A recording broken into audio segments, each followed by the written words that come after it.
నమస్కారం ఘంటారావానికి స్వాగతం ముందుగా ప్రధానాంశాలు గో సంరక్షణ పేరుతో హత్యలు చేయడం తగదు చట్టాన్ని చేతుల్లోకి తీసుకోవద్దని మోదీ హెచ్చరిక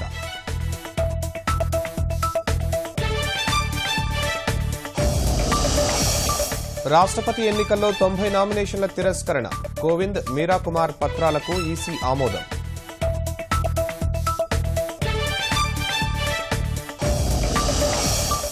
భారత్ కే వీర్ ఆన్లైన్ నిధికి అనూహ్య స్పందన వీరజనాలకు కుటుంబాలకు కోసం జనం 8 కోట్ల విరాళాలు జీఎస్టీతో భారత ఆర్థిక వ్యవస్థ వృద్ధి అనేక ప్రయోజనాలున్నాయంటున్న నిపుణులు